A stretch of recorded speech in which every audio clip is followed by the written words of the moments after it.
नमस्कार. लक्षवेधीच्या या भागामध्ये आपल्या सगळ्यांचं स्वागत. मी प्रसाद काथे. शरद पवार यांनी नवी दिल्लीमध्ये पोहोचून बैठकांचं सत्र सुरू केलं आणि देशाच्या राजकारणाला अचानक उकळी फुटली. शरद पवार नक्की काय करतायत याकडे सगळ्यांचं लक्ष लागलं असताना विविध प्रकारची सूत्रांकडून आलेली माहिती सांगतेय की पवार तिसऱ्या आघाडीची जुळवाजुळव करत आहेत. पवारांच्याकडून त्याबाबत कुठलीही स्पष्टता अद्याप देण्यात आलेली नाही.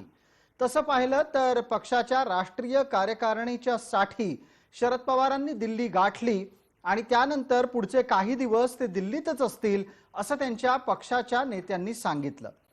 पवार दिल्लीत पोहोचलेत.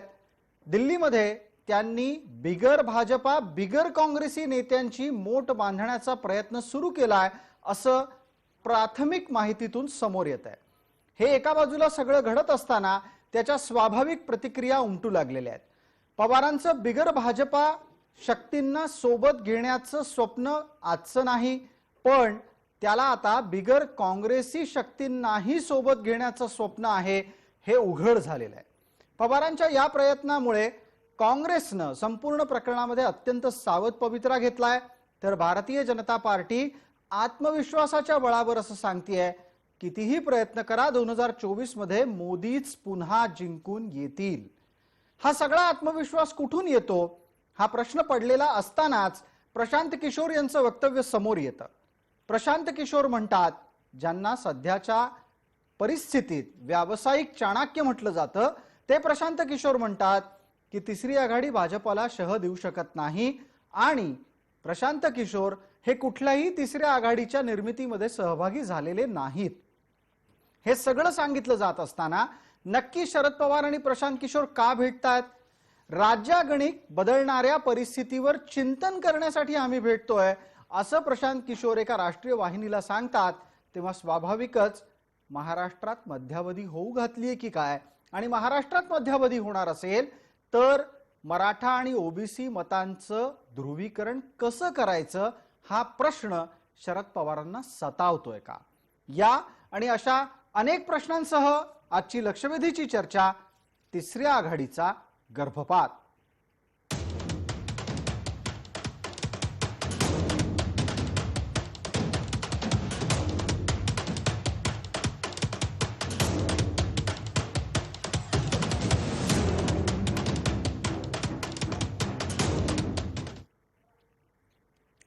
या चर्चेमध्ये आपल्याबरोबर सहभागी होत आहेत राष्ट्रवादी काँग्रेसच्या प्रवक्त्या विद्या चव्हाण, आपल्यासोबत काँग्रेसचे प्रवक्ता आहेत गोपाळ तिवारी, भारतीय जनता पार्टीकडून आपल्यासोबत सहभागी होत आहेत संभाजी पाटील निलंगेकर आणि राजकीय विश्लेषक या नात्यानं आपल्यासोबत जयंत माइंडकर. आपण सर्व मान्यवर सोबत असताना एक छोटीशी विनंती, वेळेची मर्यादा असल्यानं प्रत्येकानं थेट नेमकं मोजकं बोलून आपला विषय पुढे न्यावा. जयंत माइंडकरांना माझा पहिला प्रश्न आहे. जयंत माइंडकर, पवार जे काही करतायत त्यामुळे ते 2024 ला पंतप्रधान होणार आहेत का?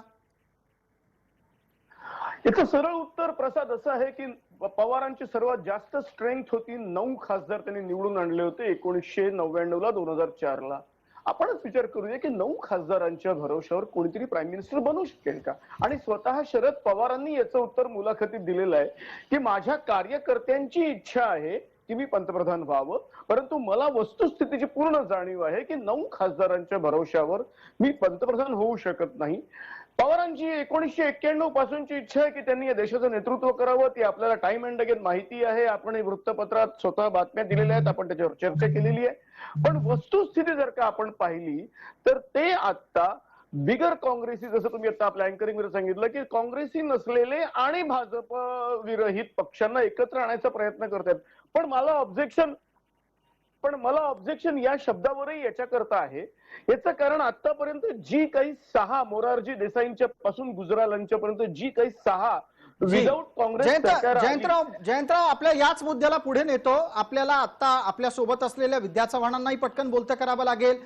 विद्याताई, जर समजा 2024 ला पवार स्वतः पंतप्रधान होऊ शकणार नसतील आणि पवारांनी पंतप्रधान व्हावं असं राष्ट्रवादीतल्या प्रत्येकाला जरी वाटत असेल तरीही त्यांनी स्वतः त्याबाबतची स्पष्टता दिलेली आहे की ते पंतप्रधान पदाच्या शर्यतीत नाहीत. मग हे सगळं कोणासाठी चाललंय?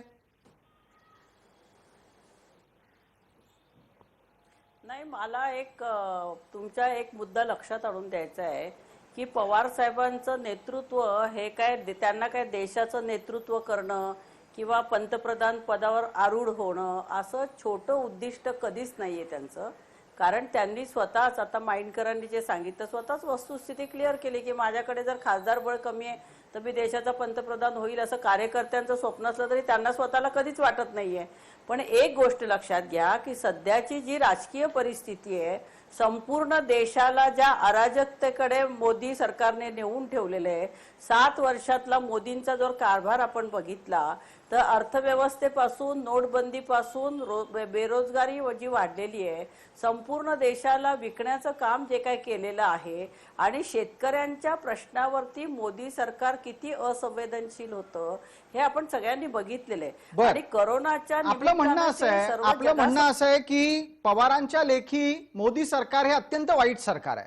मोदी सरकार हे जर अत्यंत वाईट सरकार असेल विद्याताई, तर मला गोपाळ तिवारींना विचारायला लागेल की जी आपण काही बोलता, लोकांना असं वाटायला लागलंय. अच्छा, लोकांना वाटतंय, पण पवारांना तर वाटतच असेल, आधीपासूनच कदाचित वाटत असेल ना. नाही, हे बघा, पवार साहेबांना पंतप्रधान होणं अपेक्षा त्या पंतप्रधान पदावरती सर्व देशाची राजकीय प्रश्न किंवा समस्या कशा सोडवायच्या हे माहीत असणारं त्यांचं नेतृत्व आहे. त्यामुळे राष्ट्रवादीच्या कार्यकर्त्यांपासून देशातल्या अनेक नागरिकांना असं वाटतं की पवार साहेबांसारखा नेता हा पंतप्रधान पदावर असणं ही देशाची गरज आहे, देशाची गरज आहे. आपण असं म्हणता आहात की पवारांसारखं व्यक्तित्व ज्याला देशाची समज आहे, देशाच्या समस्यांची उत्तरं ज्यांच्याकडे आहेत, अशा शरद पवारांना पंतप्रधान पदी पाहण्याची राष्ट्रवादीच्या कार्यकर्त्यांची इच्छा आहे. गोपाळ तिवारींना माझा पुढचा प्रश्न आहे. गोपाळराव, भारतीय जनता पार्टीला रोखताना पवारांना काँग्रेसला सोबत घ्यावंसं वाटत नाही. काँग्रेसवर त्यांचा विश्वास नाहीये का गांधी घराण्याला पंतप्रधान बनण्यापासून पवार रोखू पाहतायत? हे बघा, महाराष्ट्रात ज्या पद्धतीने महाविकास आघाडीची सरकारची स्थापना झाली तेव्हा त्यांनी सोनियाजींना ज्या पद्धतीने त्या ठिकाणी भूमिका घेतली, त्यामुळे हे अशा गोष्टीमध्ये काही अर्थ नाही. वास्तवता ही आहे की भारतात लोकशाही आणि लोकशाही मूल्य आणि हे भारत देश पूर्ण आर्थिक खाईत जातो का, बेरोजगारी, वाढती बेरोजगारी आणि कर्ज, ह्या सगळ्या गोष्टीचे ह्यांना सगळ्यांना एक मोठी चिंता वाटायला लागली आणि तसं वातावरण आहे. लोकशाही टिकली तर देश टिकेल, देश पण टिकणार का नाही, अशा परिस्थितीमध्ये काही पश्चिम बंगालच्या निवडणुकीनंतर तर त्या ज्या गोष्टी स्पष्ट जाणवल्यात, त्याच्यामुळे विरोधक या ठिकाणी आज एक चांगल्या हेतून पुढे आलेत आणि या देशाची लोकशाही टिकली पाहिजे. गोपाळराव, मला असं वाटायला लागलंय की तुम्ही विरोधक एकत्र आले आहेत असं म्हणताना स्वतःला विसरूनच जाताय. काँग्रेस कुठे आहे या विरोधकांमध्ये? तुम्ही काँग्रेसची काळजी करू नका. काँग्रेसची मी काळजी करू नका हा मुद्दा नाहीये. पवारांना पण काँग्रेसची काळजी दिसत नाहीये विरोधकांना एकत्र करताना. नाही, अहो, काँग्रेस आपल्या ठिकाणी आहे, तुम्ही त्याची चिंता करू नका. 44 खासदार आले ना, आता 52 खासदार आहेत. त्यामुळे काँग्रेसमध्ये आणि आमच्यामध्ये आणि पवारांमध्ये काहीतरी उगाच वेगळं काही लावायचं असंही काही करू नका. एक चांगल्या पद्धतीने आतापर्यंत मध्ये अनेक ठिकाणी सगळे एकत्र होतेच ना, राहुल गांधी वगैरे सगळे एकत्र होतेच मागच्या वेळेला, पण असं नाही की येत नाहीये ते. अच्छा, म्हणजे आताच्या घडीला काँग्रेसला या संपूर्ण प्रकरणावर काही फारशी प्रतिक्रिया द्यायची आहे असंही वाटत नाही. जयंत माइंडकर आपल्याकडे येतो आणि आता त्यानंतर संभाजी पाटील निलंगेकर यांना बोलतं करतो. पहिल्यांदा माझा प्रश्न जयंत माइंडकरांना असेल, काँग्रेसची इतकी तटस्थ अशी भूमिका का असू शकते, हा एक सगळ्यात महत्वाचा मुद्दा उपस्थित होतो. जयंत माइंडकर, आपल्याकडे उत्तर असू शकतं याचं? हो आहे, पण पहिली गोष्ट याच्यातलं मला थोडंसं ऍडिशन करू द्या की मोरारजी देसाई पासून गुजरालांच्या पर्यंत आलेली सगळी सरकार जी नॉन काँग्रेस होती त्याला एकतर भाजपचा किंवा काँग्रेसचा पाठिंबा होता म्हणूनच ती अस्तित्वात आलेली होती. मोरारजी देसाईंच्या सरकारमध्ये स्वतः भाजप सामील होता, त्याच्यानंतर चरणसिंग चंद्रशेखर यांच्यामध्ये सुद्धा काँग्रेसचा पाठिंबा होता, गुजराल देवेगौडांना होता, तर व्हीपी सिंगच्या गव्हर्नमेंटला भाजपचा पाठिंबा होता. त्याच्यामुळे हे जे विदाऊट काँग्रेस आणि बीजेपी हे जे म्हटलं जात आहे ते प्रॅक्टिकली इम्पॉसिबल आहे. याचं कारण हा जो एक फोर्स आहे जो कम्युनिस्ट आणि सोशलिस्ट मिळून असतो हा 150च्या पलीकडे जात नाही. त्याला अस्तित्वात येण्याकरता सरकारमध्ये येण्याकरता त्यांना तुम्हाला भाजप माहिती हे सगळं जे काही सुरू आहे त्यात काँग्रेस नसली तरी चालणार आहे, काँग्रेसच्या शिवाय सुद्धा हे यशस्वी होऊ शकतं असं वाटतं? अगदी तुमचा अगदी नेमका प्रश्न आहे. विरोधकांची भाजपच्या विरुद्ध एकास एक लढत ही युती काँग्रेसला समोर ठेवल्याशिवाय देशात कुठेही अस्तित्वात येऊ शकते यावर माझा विश्वास नाही. मग माईंकर, आपण इतकं ठामपणे सांगत असताना गोपाळराव तिवारींना काँग्रेसला पवारांनी खड्यासारखं बाजूला ठेवलंय, ते कसं काय चालतं? गोपाळराव, एक राजकीय विश्लेषक या नात्यानं माईंकरांनी मत मांडलं की भाजपला थोपवण्यासाठी काँग्रेसला वगळून चालणार नाही, तरी तुम्ही मात्र आनंदानं स्वीकारायला तयार दिसताय की पवार जे करतायत ते करू द्या. नाही, अरे आम्हाला सगळ्यात महत्वाचं म्हणजे आज मोदी ज्या पद्धतीने देशाची वासलात लावतायत त्याच्या विरोधी जे जे काही पावलं उचलले जातील त्याविषयी आम्ही सतर्क आहोत, लक्ष ठेवून आहोत. आणि एक चांगली सूचना आहे, चांगली त्या ठिकाणी घटना घडतीये की विरोधक समस्याने गांभीर्याने पुढे येत आहेत आणि काही चर्चा करतायत. काँग्रेस आपल्या ठिकाणी आहे ना, काँग्रेसला शेवटी काँग्रेसला बरोबर घेऊनच ह्या सगळ्या गोष्टी कराव्या लागतील. अच्छा, म्हणजे थोडक्यात का होईना या निमित्तानं आपण बोलून गेलात की काँग्रेसला वगळून हे चालणार नाही. आपल्या सोबत संभाजी पाटील निलंगेकर आहेत. संभाजी पाटील निलंगेकर, माझा आवाज आपल्यापर्यंत नीट पोहोचतोय अशी अपेक्षा आहे. हे जे काही सगळं चाललंय ते मोदींना थोपवायला चाललंय. पंतप्रधान नरेंद्र मोदी 2024ला पुन्हा पंतप्रधान बनू नयेत याच्यासाठी पवारांनी सुरू केलेली ही रणनीती कितपत पुढे जाईल, काँग्रेस याला कितपत पुढे जाऊ देईल, आणि 2024ला नक्की होणार काय, तुमचं भाकीत काय? सर्वात पहिलं दिल्लीमध्ये जी बैठक झाली ही बैठक म्हणजे आपण आजच्या चर्चेला एक लक्षात घेणं गरजेचं आहे की युपीएला मोडकळीस काढणारी बैठक आज दिल्लीमध्ये पार पडलेली आहे. सर्वात पहिलं म्हणजे ह्यामध्ये तिसरी आघाडी असा विषय, ह्याच्यापेक्षा युपीएला मोडकळीस काढण्यासाठीची बैठक ही माननीय पवार साहेबांच्या नेतृत्वामध्ये झाली. एक फार इंटरेस्टिंग मुद्दा आपण संभाजी पाटील निलंगेकर समोर आणलात आणि पर्यायानं हे सुद्धा सुतोवाच केलं की आता युपीए 2 जन्माला येतोय का काय? आज नाही, आज जर आपण पाहिलं पवार साहेबांना आज महाराष्ट्रातली महाविकास आघाडी जर म्हटली, त्यांच्या विचारांनी राहणारे, त्यांच्यासारखे चालणारे काँग्रेसचे माणसं पाहिजेत. जे मूळ काँग्रेसच्या विचाराचे जे लोक आहेत, जसं की उदाहरण आपण महाराष्ट्रातलं बघा, पृथ्वीराज चव्हाण साहेब, हे त्यांना ही मूळ काँग्रेसी माणसं चालत नाहीत, पण जे त्यांच्या शब्दामध्ये राहतील असे लोक त्यांना पाहिजेत. बर, आणि आजची बैठक म्हणजे कम्प्लीट युपीएला मोडकळीस काढणं. आणि आपल्याला मी स्पष्टपणे सांगतो, 2024ला देशातल्या आपल्या जनतेने ठरवलंय की परत आपल्या या देशाचे पंतप्रधान माननीय नरेंद्र मोदी साहेब असतील, हे निश्चित आहे. आणि पण काँग्रेसला तर हे मान्य नाही आणि नरेंद्र मोदी देशाची वासलात लावतायत, इतक्या कठोर शब्दात काँग्रेस बोलायला लागली आहे. नाही, आज हे कुठं बोलू शकत नाही, त्यांना त्यांच्यावर कोणता दावा करता येत नाही, जनाधार नाहीयेत. आज जर आपण पाहिलं, कोणत्याही विषयासाठी जनाधार लागतो. जनाधार हा काँग्रेस पक्षाने गमावलेला आहे, हे त्यांनाही निश्चित माहिती आहे. पण मग काँग्रेस पक्ष जर समजा जनाधाराच्या शिवाय असेल तर राष्ट्रवादी तरी कुठे फार मोठ्या प्रमाणात आहे. देशात निदान काँग्रेस आहे, राष्ट्रवादी पश्चिम महाराष्ट्राच्या पलीकडे आहे का? विद्याताई, आजची बैठक जर पाहिली, मला आपल्याला आवर्जून सांगायचंय की ज्यांनी जनाधार गमावलायत अशा लोकांची एकत्रित बैठक होती. काँग्रेसचे 44 असतील किंवा 42 खासदार असतील, अशा पद्धतीने केले तर एक सिंगल डिजिट मध्ये आणण्याचं काम त्या ठिकाणी, जे 52 असतील 52चे सिंगल डिजिट मध्ये येतील. एक नवं भाकीत आहे. गोपाळराव, उत्तर आहे का याचं? त्यानंतर आपण विद्याताईंना बोलतं करूयात. सिंगल डिजिट मध्ये एकेरी आकड्यात काँग्रेसचे खासदार असतील 2024ला, इतकं मोठं भाकीत भाजप व्यक्त करताय? नाही, भाकीत ते दिल्ली विधानसभेपूर्वी, पश्चिम बंगाल विधानसभेपूर्वी काही करत होते, त्यांच्या भाकीतांकडे त्यांना लखलाभ आहे. मला एकच सांगायचं, 2014 नंतर देखील राहुलजींच्या आणि सोनियाजींच्या नेतृत्वाखाली त्या ठिकाणी 2 नंबरचा पक्ष आला आणि 5 राज्यात सरकार आली काँग्रेसची. आणि त्या ठिकाणी बंगालमध्ये काय झालं काँग्रेसचंही सांगा त्यांनी.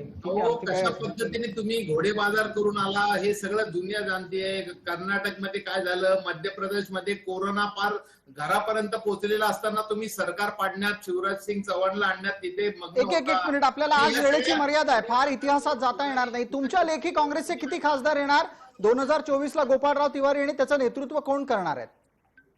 काय 2024ला काँग्रेसचं नेतृत्व कोण करणार? नाही, काँग्रेसच्या आज सोनियाजी अध्यक्ष आहेत आणि हंगामी अध्यक्ष आहेत. आणि सगळेच आहेत. तो गोपाळराव काँग्रेस- हंगामी अध्यक्ष आहेत. काँग्रेसला स्थायी अध्यक्ष पण मिळत नाहीये.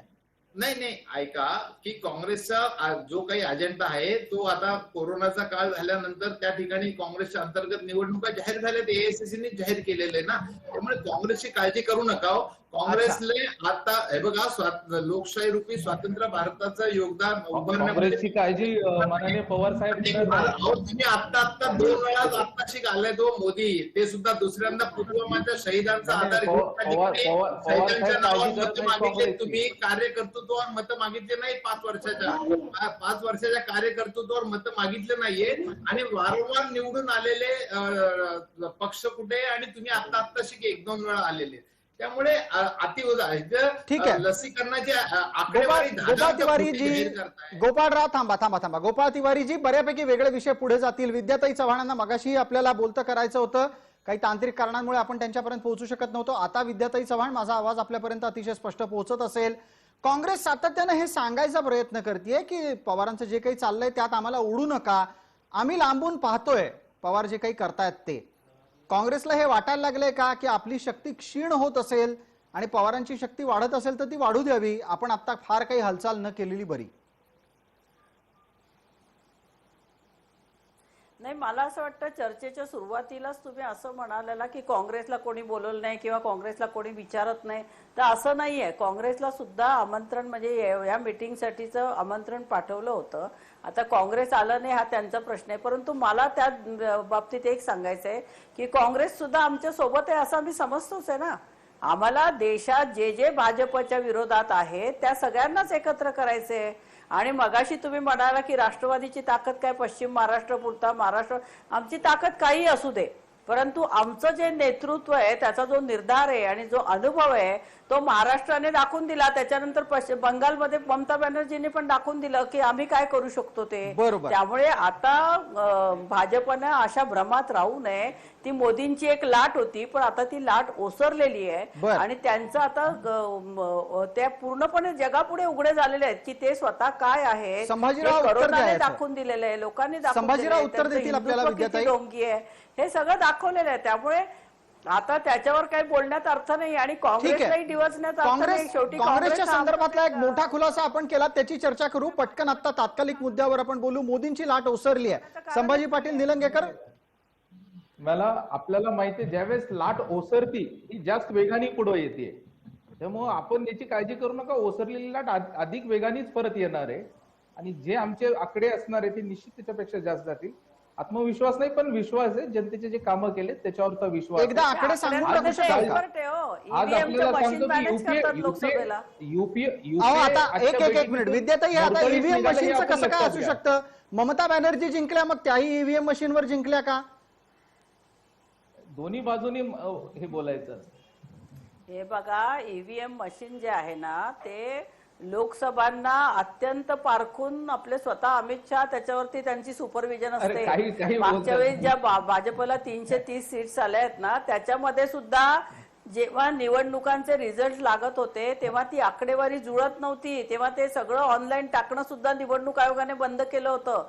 म्हणजे याच्यातल्या मोठमोठ्या संभाजीराव 2024च्या पराभवाचं हे उत्तर आहे का? संभाजीराव 2024ची तयारी सुरू झाली आहे का काय इतक्या लवकर? काही जे बोलायला लागले 2024चा बॅलेटवर 2024च्या निकालावर आपण बोलायला लागलात. 2024ला पण आपण हेच आपलं उत्तर असणार आहे की ईव्हीएम मुळेच आमचा पराभव झाला. आम्ही या ठिकाणी आपल्या मान्यतेतून लक्षात येते.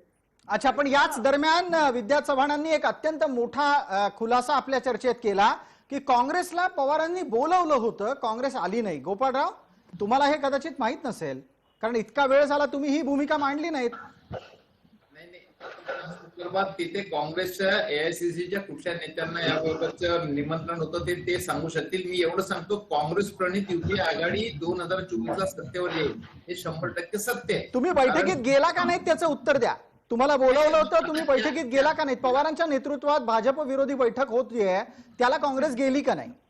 त्याविषयीची जी माहिती मला नाहीये, तर ते एआयसीसीच्या लेवललाच ती माहिती दिली जाईल. बरं, ठीक आहे. आपल्यासोबत जयंत माइंडकर आहेत, त्यांच्याकडे याचं उत्तर नक्की असू शकतं. जयंतराव, हा दावा खरा आहे का हो?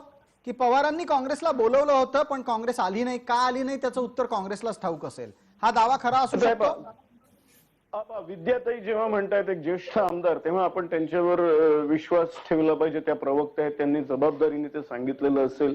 आणि या वाक्यावर माझा म्हणजे गोपाळराव जे म्हणतात तेही खरं आहे की जर त्यांनी AICC ला हे इन्व्हाइट पाठवलेलं असेल तर त्यावर ते गेले का नाहीत किंवा त्याच्यावर त्यांचं उत्तर काय याविषयी माझ्या माहितीप्रमाणे AICC जे प्रवक्ते आहेत, त्यांचे मुख्य प्रवक्ते काँग्रेसचे, आपण त्यांच्याकडूनही प्रवक्त्यांसंदर्भातली माहिती घेऊ. पण या सगळ्याच्या दरम्यान प्रशांत किशोर म्हणतात या तिसऱ्या आघाडीनं भाजपला काही आव्हान निर्माण होणार नाही. आपल्यासोबत संभाजी पाटील निलंगेकर आहेत. संभाजी पाटील निलंगेकर, प्रशांत किशोर यांनी फुगा फुगला असताना त्याला टाचणी लावली का?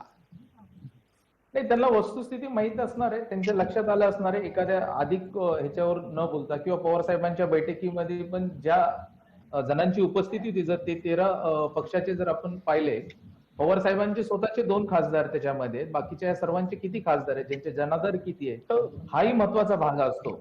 ज्यांचा जनाधार आहे, आधी सर्वात पहिलं काँग्रेस पक्ष असतील किंवा हे बाकीची आता आघाडी जे एकत्रित आली असतील, या सर्वांनी आज कुठंतरी मीडियामध्ये आपलं अस्तित्व दाखवण्यासाठी, त्यांचं जमिनीवर किंवा लोकांमध्ये जनतेमध्ये कुणाचं जनाधार नाहीये, पण मीडियाच्या माध्यमातून आपलं अस्तित्व कसं दाखवता येईल हा प्रयत्न आजच्या बैठकीचा असू शकतो असं मला असं वाटतंय. तुमच्या या मताला पटकन पुढे देतो आणि गोपाळ तिवारी हे मान्य सार्वजनिकरित्या करणार नाहीत, पण गोपाळ तिवारी, आपण पडद्याआड काँग्रेस मनातल्या मनात फारच एकदम खुश दिसतीये की जे काही होतंय ते एका अर्थाने काँग्रेसचं महत्व अधोरेखित करणारा आहे, की काँग्रेस शिवाय भाजप विरोधाचं राजकारण होऊ शकत नाही हे अधोरेखित होतंय. त्यामुळे काँग्रेसचे नेते मनातल्या मनात फार खुश दिसतायत. ते मान्य करणार नाहीत, कॅमेऱ्यावर तर अजिबात बोलणार नाहीत. गोपाळराव, हे बघा, काँग्रेसनी म्हणजे राहुलजींनी वेळोवेळी अतिशय चांगल्या सूचना कोरोनापासून अनेक विषयांवर मत प्रदर्शित केलेले आणि काँग्रेसला त्याबद्दल प्रतिसाद मिळतोय. आणि गोपाळराव, आजच्या मुद्द्यावर या. गोपाळराव, वेळेची मर्यादा आहे, पटकन आजच्या मुद्द्यावर या. नाही, मोदी आणि भाजपाचा अराजकतेचा अनुभव या देशाने घेतलेला आहे आणि घेत आहे. त्यामुळे येणारा काळ हा काँग्रेसच्या नेतृत्वाखाली युपीए आघाडी 100% देशात येईल. त्याविषयी काही एक फार महत्वाचं वक्तव्य आपण केलं. विद्याताई चव्हाणांसाठी पुढचा प्रश्न त्या निमित्तानं आहे. काँग्रेसच्याच नेतृत्वात भाजपा विरोधातली आघाडी सत्तेवर येईल हे वक्तव्य आहे, आपल्याला मान्य आहे? पवार साहेब हे मान्य करतील का?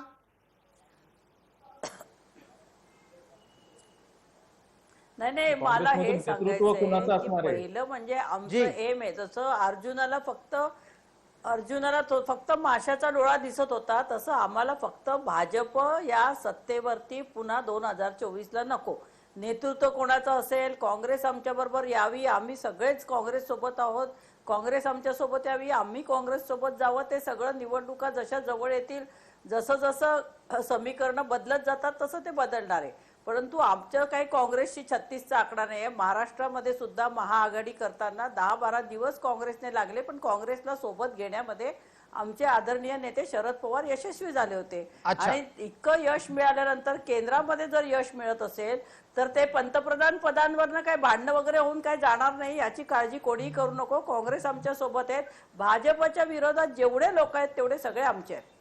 आपण असं थेट म्हणता आहात भाजपच्या विरोधात जेवढे आहेत तेवढे सगळे तुमचे आहेत. मग संभाजी पाटील निलंगेकर, या बैठकीला शिवसेना जात नाही, काँग्रेसही जात नाही, तरी पण राष्ट्रवादी प्रचंड आशावादी असते. नाही, या चर्चेतून जर आपण पाहिलं, द्वेष हा फक्त मोदीजींचा आहे, म्हणूनच त्याची आठवण करून दिली मी विद्याताई. नाही, द्वेष हा फक्त मोदीजींचा आहे, एका व्यक्तीचा द्वेष आहे ह्या सर्वांना. आणि त्यांनी आता जे म्हटले ना, डोळा हा जो दिसतोय हा फक्त सत्तेचा आणि खुर्चीचा दिसतोय. जे काही आज महाराष्ट्रात घडले आम्ही कधीच करत नाही, व्यक्तीचा द्वेष आम्ही करत नाही. ज्या जबाबदार पदावर मोदी साहेब बसलेले आहेत त्यांनी जर हा देश विकायचा प्रयत्न केला असेल, अदानी अंबानीला विकत असतील, तर आम्हाला त्या पदाचा गैरवापर करतायत म्हणून त्यांचा राग आहे. व्यक्तिगत मोदींविषयी आम्हाला द्वेष नाही. विद्याताई उत्तर घेऊया. सत्तेमध्ये यायचंय नाही, आपण कोणत्या विचारासाठी सरकारमध्ये सत्तेमध्ये यायचंय हा विषय कोणीच मांडत नाही. फक्त मोदींना हटवायचंय हेच यांचं एकमेव धोरण आहे. ठीक आहे, विरोधात मध्ये एका व्यक्तीच्या विरोधात यांचं धोरण आहे. या सर्व विद्यार्थी वेळेची मर्यादा आहे, 30 सेकंदात पटकन बोला. नाही, ते म्हणाले मोदींना हटवणं हेच उद्दिष्ट आहे. नाही, मोदी चुकीचं काम करतायत म्हणून त्यांना या पदावरनं हटवणं आणि चांगलं सत्ता सर्वसामान्य जनतेसाठी, शेतकऱ्यांसाठी, बेरोजगार तरुणांसाठी बोला ना, आणि हे सांगा, लोकांना शेतकऱ्यांसाठी आम्हाला महागाई जायचंय. कमी करून चांगलं सरकार मिळवून देण्यासाठी आम्हाला सत्ता बदल हवाय. महागाई प्रचंड वाढलेली आहे, महिला सुद्धा नाखुश आहेत आणि म्हणून रोजगारासाठी, सगळ्या मुद्द्यांसाठी चांगलं सरकार येणं आवश्यक आहे. आताच्या घडीला वेळेची मर्यादा आहे. पटकन जाता जाता एक शेवटची 30 सेकंद मी जयंत माइंडकर यांना देतो. जयंत माइंडकर, आपण सांगा, पवारांच्या नेतृत्वात तिसऱ्या आघाडीचा प्रयत्न जरी झाला तरी तिसरी आघाडी भाजपला आव्हान देणार नसेल तर ही तिसरी आघाडी एक प्रकारे भाजप पूरकच काम करेल का? तिसरी आघाडी जर वेगळी लढली तर ती केवळ भाजप पूरक काम करते, ही वस्तुस्थिती आहे.